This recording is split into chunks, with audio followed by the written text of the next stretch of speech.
Welcome to The Randy Report. I'm Randy Slavacek, your host. I'm also the writer and editor of therandyreport.com, where you can find me every single day on the internet following the daily news cycle in terms of politics, pop culture, and entertainment news of interest to the LGBT community. In this week's headlines, an Orlando businessman is raising money for college scholarships in honor of the victims of the Pulse Nightclub shooting last year. A wild LGBT hater tore down and stomped on a pride flag outside a congressman's office in Washington, D.C. New Mexico looks set to ban so-called conversion therapy, and Disney's live-action reboot of Beauty and the Beast is on track to break box office records this weekend, complete with Disney's first gay character. All that and more on this episode of The Randy Report.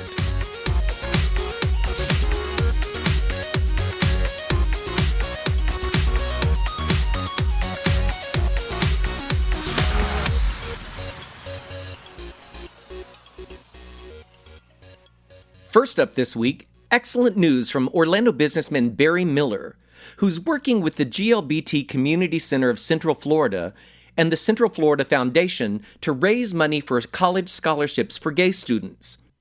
Named the 49 Fund, the scholarships will be awarded in honor of the 49 people killed in the June 2016 shooting tragedy at Pulse Nightclub in Orlando, Florida, the worst shooting massacre in the history of the United States. Miller's goal is to offer 10 annual scholarships in the amount of $4,900. To be eligible for consideration, students will need to attend an institution of higher learning full-time, carry a 3.0 GPA, and self-identify as out. Pulse survivors or family members of victims will be given special consideration. We should probably file my next story under strange behavior because, excuse me as I laugh, but I can't imagine someone acting so rude or disorderly at a congressman's office. But this week, California Congressman Alan Lowenthal, a member of the Congressional LGBT Equality Caucus, had a visitor enter his office and angrily attack a pride flag displayed outside the congressman's office. The man told Lowenthal's staff that it was immoral and disgusting to fly the flag associated with the gay rights movement near the American flag. Members of Congress have permanent fixtures outside each of their offices to accommodate 3 flags. 2 spaces go to the American flag and the member's state flag, and the third slot is always used as a personal selection of the congressman's choice. The flags are arranged so that they always follow all laws regarding the display of the American flag. Congressman Lowenthal has been an LGBT community advocate and ally for more than 4 decades, sponsoring numerous pieces of legislation over the years in support of LGBT rights. He participated in the Long Beach Pride Parade since its inception, including the very first parade in 1984, where some parade members were forced to wear bulletproof vests due to death threats. The flag that was stomped on has been on display outside the congressman's D.C. office since 2013 and visited the steps of the Supreme Court with the congressman when the ruling on marriage equality was announced.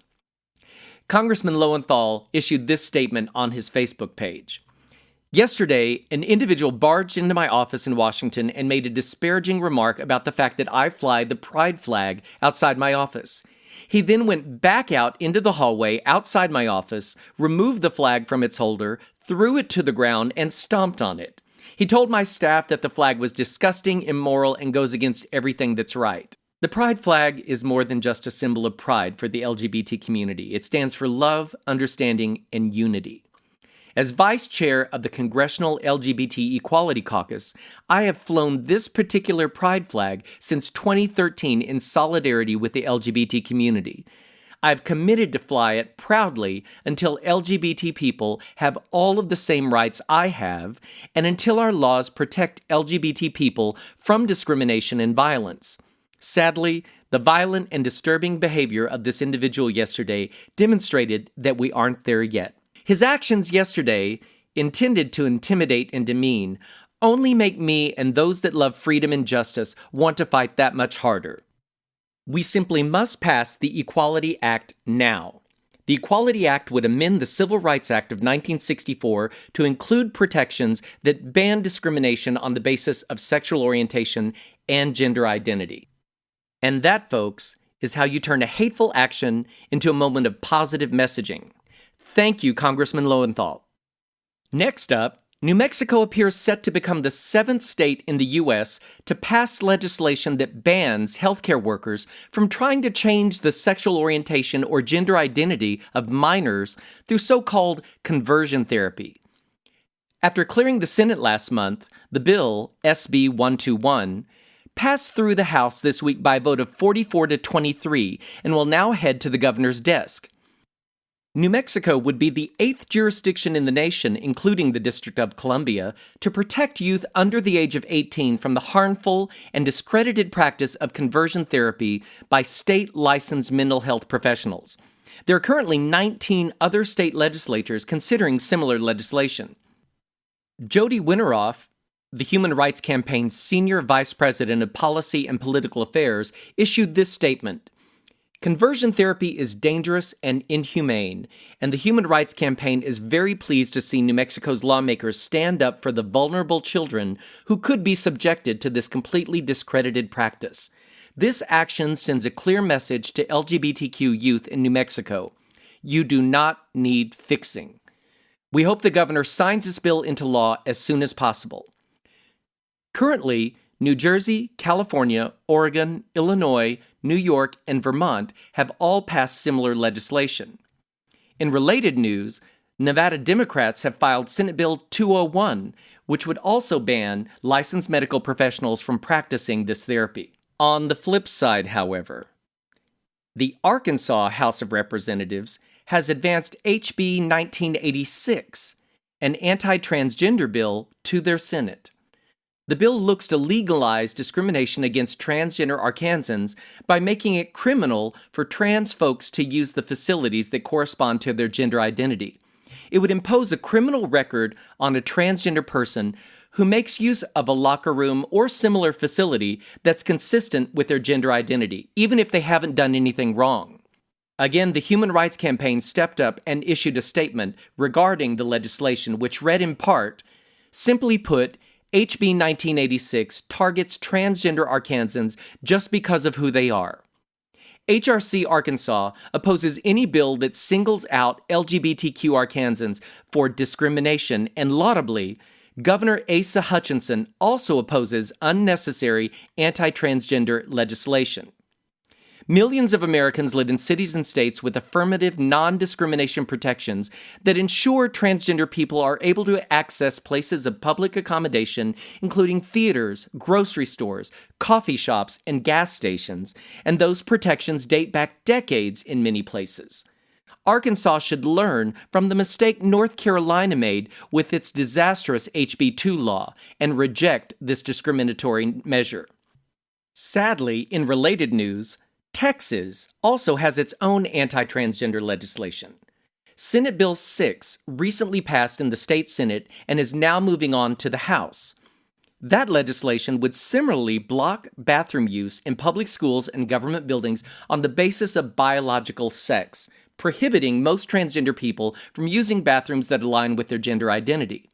The bill in Texas, however, would also block any local anti-discrimination laws meant to protect transgender residents. In response to the Texas legislation, among many groups, more than 55 athletes have signed an open letter condemning the piece of legislation.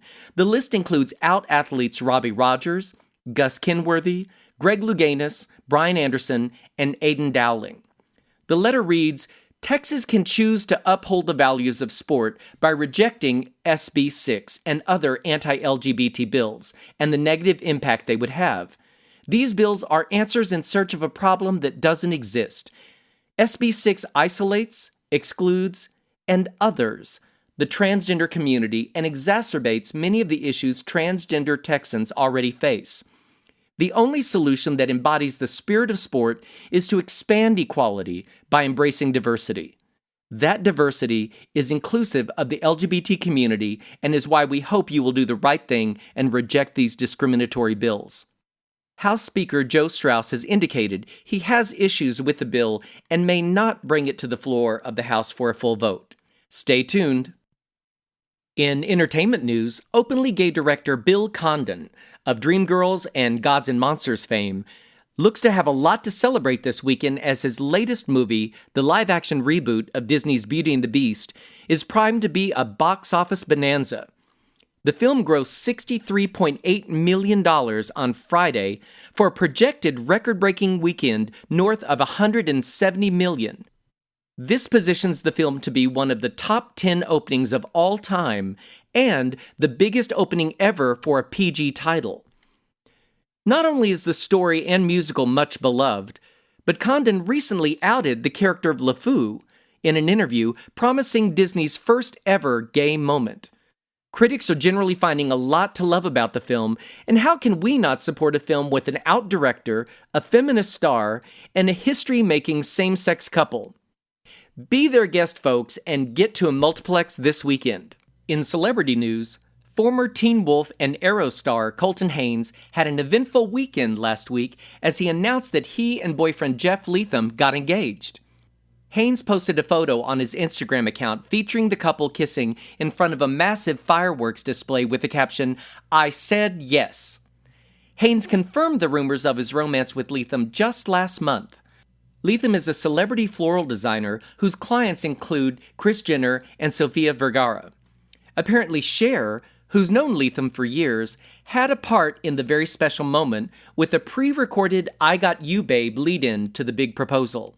On Instagram, Haynes wrote, "It's not every day that someone comes into your life and makes you want to be a better man. I feel so blessed to be by your side, Jeff Leatham. What movies are made of." Congratulations to the happy couple. Sometimes, folks, the smallest act can make a huge impact on not only an individual, but an entire community. For instance, when New York police officer Michael Hance made headlines and captured hearts in June 2015 when he spontaneously danced with a marcher at the city's gay pride parade. Hance was assigned to work the annual Manhattan March in 2015 when Aaron Santos marched past with the LGBT Big Apple Softball League.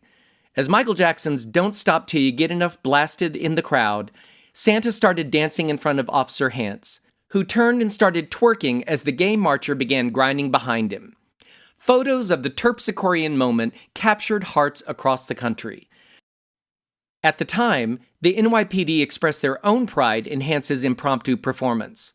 After the enormous positive response to the incident, Brian Downey, the president of the New York Police Department's Gay Officers Action League, said, "I was as impressed as I was happy about the video.